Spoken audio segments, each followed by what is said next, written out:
और भैया देखो पुष्पा राज आके सबको धमका दिया है कि झुकेगा नहीं, लेकिन नहीं झुकिएगा तो जीवन में काम नहीं चलेगा। आपको अपने पेरेंट्स के सामने झुकना है, आपको अपने टीचर्स के सामने झुकना है। आप कहीं मान लीजिए यहाँ से बाहर निकलते हैं, कहीं नौकरी जॉब करते हैं, वो सरकारी हो या प्राइवेट, अपने सीनियर के सामने झुकना है। बस पुष्पा राज भैया, इससे नहीं होता है। और वो जो कर रहे हैं ना पुष्पा राज, वो सिर्फ आपको दिखावे के लिए कर रहे हैं, क्योंकि रियल लाइफ और रियल लाइफ में जमीन आसमान का फर्क होता है। यही तो है बकलोलिया लोग सबका समझते हैं, फिल्म में प्यार हुआ, लड़का लड़की ऐसे किया और शादी कर लिया। हम भी करते हैं, रियल लाइफ में लेने के देने पड़ जाते हैं, कभी लात घुसा खाने पड़ता है, या कभी दोनों घर उतने ही ज्यादा बकलोल है तो दोनों की शादी भी आगे हो जाता है कि नहीं है। देखो एक होगा अगर गार्जियन या कोई एक समझदार है तो मार के भगा देगा। अगर दोनों घर बकलोले है, लड़का भी बकलोल है लड़की भी बकलोली है, तो कुछ नहीं करना, एकदम डेफिनेटली शादी लव मैरिज का नाम दिया जाता है। और आज देखो इनकम जो है ना हमारे तरफ पश्चिमी सभ्यता आ गया है, अमेरिका लंदन से चलते हुए भारत में इंटर कर चुका है। भारत से में भी अब ये है ना कि हमारे बिहार में इंटर कर चुका है, कहने की बात नहीं है। पड़ोस में खाए थे ना जी उस दिन हम लोग, दीपक, हाँ हमारे नाम का था लड़का लड़का का शादी लव मैरिज हुआ है। हम एक जगह और जाते हैं, लड़का जो शादी किया उसका भी वही था, रिसेप्शन में गए थे, वो भी रिसेप्शन किया, तो दोनों बकलोल थे, इसी कारण ऐसा हो गया। मतलब ये बहुत नुकसानदेह है, रियल लाइफ और रियल लाइफ में अंतर है। चलिए आज जो है ये सब हम एडिट कर देंगे, काहे टेंशन ले रहे हो। आज जो है हम लोग एक बहुत ही अच्छा सा टॉपिक जिसका नाम है समस्थानिक। समस्थानिक मोस्ट इंपोर्टेंट टॉपिक है, ये हमेशा आपको काम आएगा। इसको इंग्लिश में कहते हैं आइसोटोप। जी सर, हम लोग पहले भी बात किए थे आइसोटोप।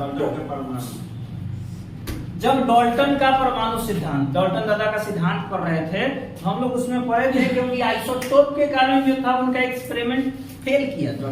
क्यों? क्योंकि वो कहे थे कि समान तत्वों के जो परमाणु होते हैं उनकी परमाणु संख्या क्या थे, गुण क्या होते हैं, समान होते हैं। लेकिन आइसोटोप का खोज किया गया और उनका क्या हो गया, गलत हो गया।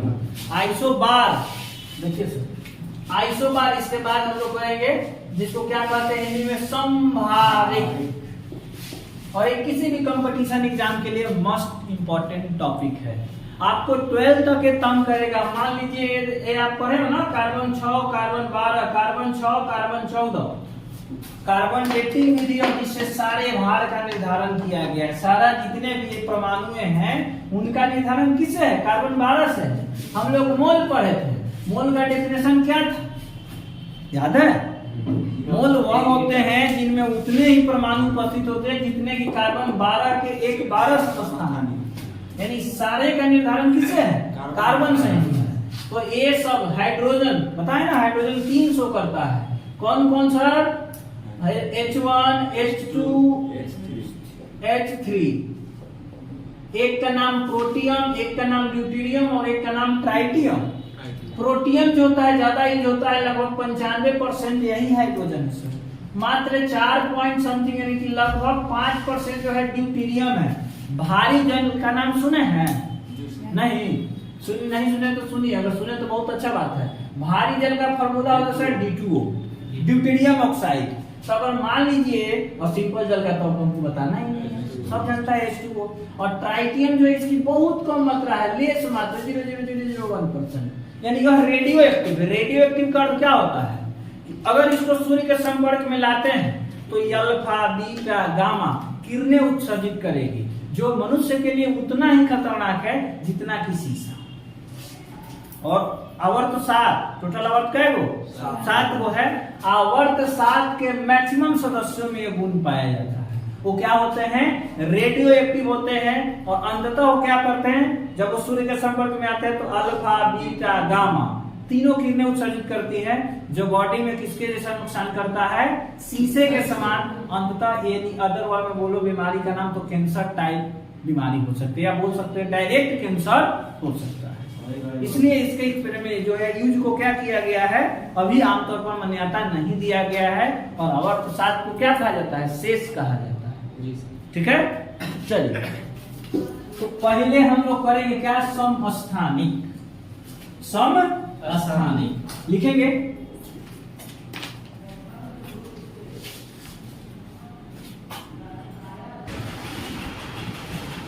चलिए, क्या है समस्थानिक, यानी वैसे परमाणु जिसको इंग्लिश में क्या कहते हैं, आइसोटॉप। वैसे परमाणु जिनमें परमाणु संख्या क्या हो, समान हो, परंतु द्रव्यमान संख्या क्या हो, भिन्न भिन्न हो, उसे क्या कहते हैं, समस्थानिक कहते हैं। और देखिए, ये ऑब्जेक्टिव क्वेश्चन डायरेक्ट पूछ सकता है ना कि परमाणु संख्या समान परंतु द्रव्यमान संख्या भिन्न भिन्न कहलाते हैं। पूरा चीज लिख दिया, आपसे सिर्फ एक लाइन का आंसर पूछ रहा है। आप कंपटीशन में इसी टाइप का प्रश्न आता है कि समस्थानिक होते हैं, 4 ऑप्शन दे देगा ऐसे, परमाणु संख्या समान, द्रव्यमान संख्या समान, परमाणु संख्या समान, द्रव्यमान संख्या भिन्न, सीधे रहेगा द्रव्यमान संख्या समान, परमाणु संख्या भिन्न भिन्न, डी इनमें से कोई नहीं। 3 तरह से प्रश्न पूछेगा सर। आप अवेयर रहिए। Main is the moral of the story, यानी कि इसका जो मेन सारांश है, ये जो हमको चीख कर कहना चाह रहा है, वो बात यह है कि इनमें जो होगा परमाणु की संख्या क्या रहेगा, समान रहेगा, जबकि द्रव्यमान की जो संख्या होगा वो क्या होगा, भिन्न भिन्न होगा। और इसके 3 क्या 100 एग्जाम्पल है, देखिए। लेकिन जो सबसे ज्यादा यूज होता है सर, वो है ये हाइड्रोजन, हाइड्रोजन, हाइड्रोजन। चलिए, परमाणु संख्या 1 1 1, हम क्या पढ़े, परमाणु संख्या समान ना, देखिए 1 1 1, जबकि द्रव्यमान संख्या होता है 1 2 3। सर आपके जानकारी के लिए बता दें कि ई भाई साहब को बोलचाल की भाषा में प्रोटियम भी कहा जाता है। क्या, प्रोटियम। और इनको कहा जाता है ड्यूटेरियम, और ये है ट्राइटियम। ये क्या है, ट्राइटियम। ये समझ लीजिए, जो हाइड्रोजन पाया जाता है भूमि पर 95-94% ये है प्रोटियम, जिससे बहुत सारे कंपाउंड बनता है, H2O, HCl, H2SO4 etcetera etcetera. कोई लिमिट नहीं है कितना कंपाउंड बनता है। जबकि इससे आपको कुछ कंपाउंड, सिर्फ एक कंपाउंड आपको मिलेगा। आप कहीं देखे होंगे या कंपटीशन में करते होंगे कि भारी जल का सूत्र क्या होता है, D2O। तो D2O क्या है, ड्यूटेरियम की ऑक्साइड। और ड्यूटेरियम क्या है, तो हाइड्रोजन का दूसरा समस्थानिक है। ड्यूटेरियम क्या है, हाइड्रोजन का दूसरा समस्थानिक है। उसके बाद क्या है, ट्राइटियम। ट्राइटियम समझिए प्रॉपर ये जो है रेडियो एक्टिव है। रेडियो एक्टिव का इतना अभी हम बके हैं कि रेडियो एक्टिव क्या है, जो मनुष्य के लिए हानिकारक है, वातावरण के लिए बोल सकते हो, जीव जंतु के लिए क्या है, हानिकारक है। सर वातावरण कहना गलत होगा, जीव जंतु बोल सकते हैं के लिए हानिकारक है। तो ये देखिए, प्रोटियम जो होता है बहुत सारा कंपाउंड बनाता है, इसमें सब जल, HCl, H2SO4, HNO3, बहुत सारा। क्यों, क्योंकि 95% यही है। यहाँ इस टाइप से भी प्रश्न आता है सर। आगे हम लोग पढ़ेंगे कि इसमें टोटल जो है प्रोटॉन की संख्या क्या है, बताइए। प्रोटियम में प्रोटॉन की संख्या क्या है, 1 गो। ड्यूटेरियम में गलत, प्रोटॉन की संख्या इक्वल टू परमाणु संख्या, तीनों में प्रोटॉन की संख्या समान है। कहेगा कि बताइए प्रोटियम में न्यूट्रॉन की संख्या कितना है, 1 नहीं है सर। प्रोटॉन में न्यूट्रॉन की संख्या कितना है, प्रोटियम में 0 है। देखिए कैसे, ध्यान दीजिएगा। यहाँ क्या है, प्रोटियम में न्यूट्रॉन की संख्या, देखिए हम पढ़े हैं सर, क्या पढ़े हम, कि परमाणु द्रव्यमान, जिसको क्या कहते हैं, द्रव्यमान संख्या बराबर प्रोटॉन की संख्या प्लस, पढ़े कि नहीं पढ़े? आप देखिए इसमें द्रव्यमान संख्या क्या है सर, तो द्रव्यमान संख्या ये वो सही काम करिए ना, फॉर्मूला पहले सेट कर लीजिए। द्रव्यमान संख्या में से प्रोटॉन की संख्या निकाल देंगे तो न्यूट्रॉन की संख्या बच जाएगा, बचेगा ना। आप देखिए इसमें जो है द्रव्यमान संख्या क्या है, 1, आप प्रोटॉन की भी संख्या क्या है, 1 बराबर n, तो 1 में से 1 कट गया सर, तो 0। तो न्यूट्रॉन की संख्या कितना है, 0। बात ठीक है। प्रोटियम में न्यूट्रॉन की संख्या, या ऐसे कह सकता है कि हाइड्रोजन के पहले समस्थानिक में न्यूट्रॉन की संख्या कितना है, 0। अब आप समझदार हो गए इतना देखने के बाद, अब आप कैलकुलेट कर सकते हैं। ड्यूटेरियम में न्यूट्रॉन की संख्या कितना, द्रव्यमान संख्या कितना, 2 ना, आप प्रोटॉन की संख्या 1, कितना 1, जबकि ट्राइटियम में प्रोटॉन द्रव्यमान संख्या 3 और प्रोटॉन की तो संख्या समान ही है, तो कितना 2। तो देखिए हाइड्रोजन के समस्थानिक प्रोटियम में न्यूट्रॉन की संख्या 0, हाइड्रोजन के समस्थानिक ड्यूटेरियम में न्यूट्रॉन की संख्या 1 और हाइड्रोजन के समस्थानिक ट्राइटियम में प्रोटॉन की न्यूट्रॉन की संख्या कितना, 2। द्रव्यमान संख्या तो सामने दिखाई दे रहा है, परमाणु संख्या सामने दिखाई दे रहा है, और भी है, चलिए ये हटा देते हैं, नोट चलिए ये है, और बहुत सारे समस्थानिक है, जैसे कि देखिएगा नाइट्रोजन,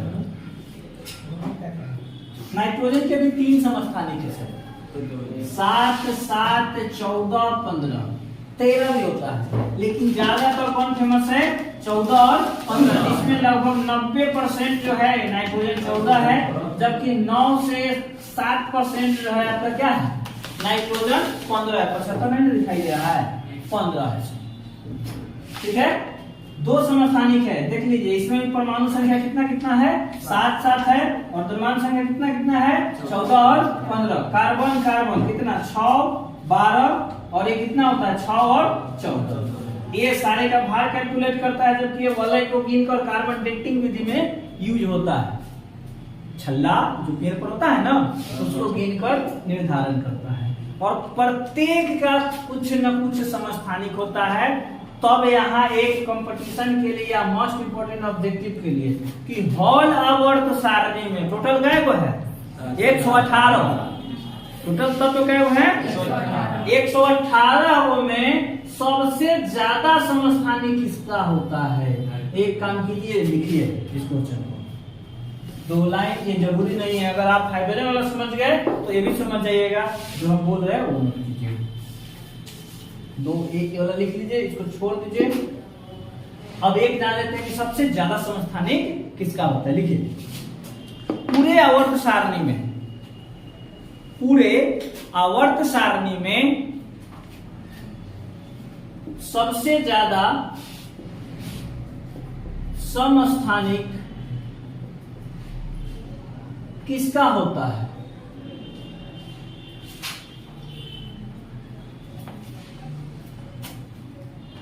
पूरे आवर्त सारणी में सबसे ज्यादा समस्थानिक किसका होता है, तो आंसर है सर क्या, पोलोनियम। और पोलोनियम के बारे में समझे, इसका एटॉमिक नंबर देख सकते हैं आप वहां 84। एटॉमिक नंबर कितना है पोलोनियम का, 84। और ये जानकर आपको एक चीज और इसके बारे में खुशी होगा कि ये पहला ह्यूमन मेड जो है तत्व है, जिसको मनुष्य ने क्या किया था, कृत्रिम ढंग से बनाने का एक्सपेरिमेंट किया था और बनाया था।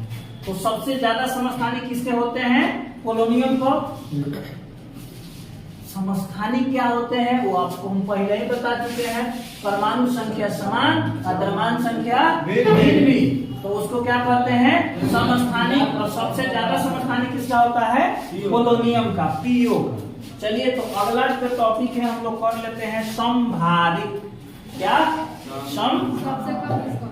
सबसे कम की गणना ही नहीं किया जाता है। जो प्रश्न आता है ना, अच्छा क्वेश्चन किया वैसे कि सबसे कम किसका होता है, 1 2 लगभग सभी का होता है। बताइए, इसका 3 है, कार्बन का 2 है, सबका गणना नहीं है, क्योंकि बोले ना कि जहां थोड़ा सा जो होता है ना, एक्सपेक्टेशन के अकॉर्डिंग प्रश्न आता है। ऐसा बात नहीं कि सबसे कम नहीं होगा, सबसे कम होगा, लेकिन चर्चा सबसे ज्यादा का है। और ये एग्जाम में बारंबार आता है कि सबसे ज्यादा समस्थानिक किसका होता है, पीओ का। सुनो ना कि सबसे अच्छा विद्युत का सुचालक धातु कौन है, ई कभी पूछे ना कि सबसे कम विद्युत का सुचालक धातु कौन है, लेकिन होता है सर, चांदी हो गया सुचालक सबसे अच्छा, और शीशा सबसे खराब चालक। इसी का आप शीशा का इंस्ट्रूमेंट कर सकते हो, या मान लीजिए कि आपकी दीवार में या खिड़की में शीशा लगा हुआ है या टेबल पर रखा हुआ है, यहाँ करंट पास करोगे, यहाँ पकड़ोगे तो करंट नहीं आएगा। तो शीशा धातु है, लेकिन विद्युत का चालन उतना अच्छा करते ही नहीं, बहुत कम करता है इसमें। तो बात समझ गए। सबसे कम भी होता है, लेकिन यहाँ चर्चा किसका है? सबसे ज्यादा। चलिए हमारा अगला टॉपिक क्या है? समभारित, आइसोबार। अगर आप समस्थानिक समझ गए तो समभारित भी आसानी से समझ जाइए। क्यों? क्योंकि समस्थानिक के जस्ट अपोजिट क्या है हमारा? समभारित। समस्थानिक क्या था? कि जिनका परमाणु संख्या समान हो और द्रव्यमान संख्या क्या हो? भिन्न भिन्न हो। इसमें क्या है? अलग अलग तत्व के वे परमाणु जिनका परमाणु भार समान हो। Main moral of the story यही है कि जिनका परमाणु भार क्या हो? समान हो और परमाणु संख्या क्या हो? भिन्न हो, उसे क्या कहते हैं? समभारित। और समभारित और समस्थानिक के खोज ही हमारे डाल्टन दादा का एक्सपेरिमेंट जो था वो गलत सिद्ध किया।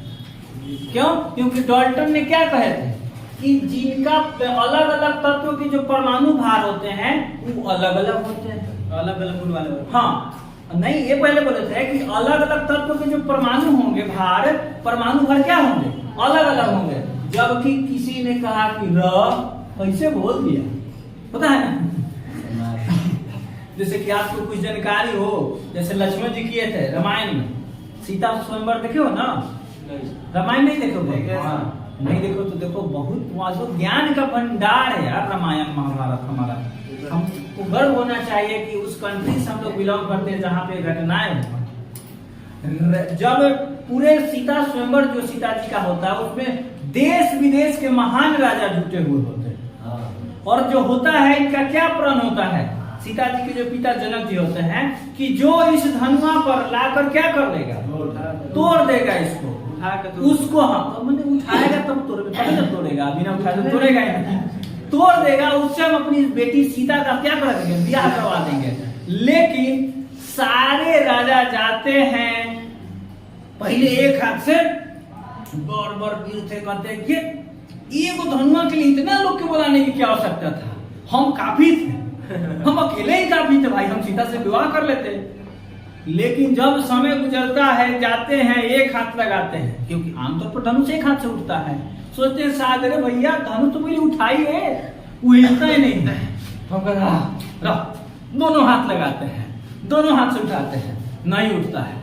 जब एक एक करके सभी लोग थक जाते हैं, मुड़ी सबका इस तरह हो जाता है, रावण भी जाते हैं उस सभा में, रावण से एक हाथ लगाते हैं तो अलगे फीलिंग आता है। तब वो जान जाते हैं कि ये कोई नॉर्मल धनुहा नहीं है। असाई तो अलग अलग जो है प्रकाशन जो है अलग अलग लिखता है। उसमें ये भी किसी कविता में मतलब कहानी में कहा गया है रामायण में कि जो उनके कोई रिलेटिव का उस दिन तबीयत खराब हो गया था, हालत खराब हो गया था, तो रावण जी जो थे, रावण जी रिस्पेक्ट नाम ले रहे हैं, वो सभा छोड़कर चले जाते हैं।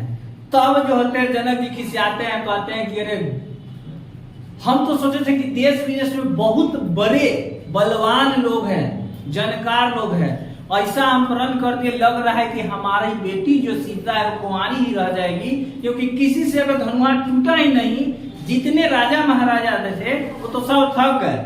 और लक्ष्मण जी अपने गुरु के साथ, विश्वामित्र जी के साथ वहां रहते हैं, खिसिया जाते हैं कि अगर भैया आदेश दे, कैसे आप बोल दिए कि सभा में कोई मर्द नहीं है, कोई वीर पुरुष नहीं है, अगर भैया आदेश दे दे तो हम इस धनुआ को खैनी के समान मल कर फूंक देंगे। विश्वामित्र जी समझ जाते कि लक्ष्मण जो है ना आज सारा काम गड़बड़ा देगा। अरे क्यों? अगर वो धनुआ टूट देते तो शादी लक्ष्मण जी का ना हो जाता, राम जी भरत जी सब कुंवारे ही रह जाते। तो अब राम जी को आदेश देते हैं विश्वामित्र जी, और तब जाकर जो होता है पता नहीं, देखो बोल देते हैं शायद विश्वामित्र जी थे या उनका गुरु, शायद विश्वामित्र जी थे, गुरु के नाम विश्वामित्र। हाँ, क्योंकि हो सके कि मान लीजिए कि थोड़ा सा मीठे होता है तो इधर लोग आकर हमको ज्ञान देने लगेंगे, भैया गलती हो सकता है। गुरु जहां तक हमको जानकारी विश्वामित्र जी होते हैं। और मेरा मोरल ऑफ द स्टोरी समझाना ये था कि जब आप योग्य हो और कोई उंगली उठाए, मुन्ना भैया याद है मिर्जापुर देखे हो, उसमें मुन्ना भैया के नाम नहीं सुना? क्या कहता है कि बहुत तकलीफ होता है जब आप योग्य हो और लोग आपकी योग्यता ना पहचाने। ये देखो शॉर्ट जाकर देखो, मिर्जापुर अथी है वेब सीरीज है जिसमें मुन्ना भैया का किरदार निभाया गया है। मुन्ना भैया कहते हैं, सुनो चचा, ओ चचा, गोलियां मारता है यस सर। गाली देकर, यस। तो वही में कहता है कि बहुत तकलीफ होता है जब किसी कार्य के लिए आप योग्य हो, हाँ वही बताओ आप, और कोई आपकी योग्यता ना पहचाने।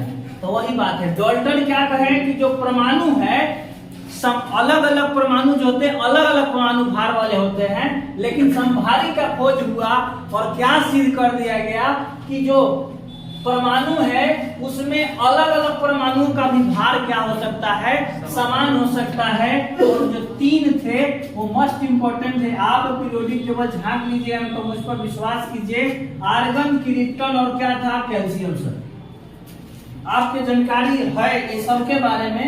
इसका परमाणु संख्या 18, इसका परमाणु संख्या 19 और इसका परमाणु संख्या 20 होता है। लेकिन आपको ये नहीं जानकारी होगा कि इसका भी परमाणु भार लगभग 39.98 होता है।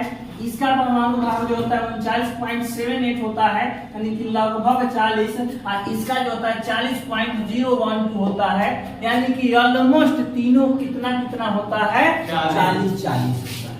और यही बोला गया डिफाइन में, अलग अलग तत्वों के वे परमाणु जिनका परमाणु भार समान हो, परमाणु भार समान है 40-40-40, जबकि परमाणु संख्या क्या हो, भिन्न हो, 18, 19, 20 अलग अलग है, तो उसको क्या कहेंगे, संभारिक। यानी कि संभारिक में कौन कौन वर्गीकृत किए गए, आर्गन, पोटेशियम, क्या, कैल्शियम। क्या इसमें अंतर है कि परमाणु संख्या अलग अलग है और परमाणु भार। तो चलिए आज के लिए इतना ही, मिलेंगे हम लोग अगले क्लास में अगले टॉपिक के साथ। तब तक के लिए धन्यवाद। एक बार फिर से सुन लीजिए, अगर सब्सक्राइब नहीं किए तो सब्सक्राइब कीजिए, देख के इसे मत भागिए, ठीक ना। बहुत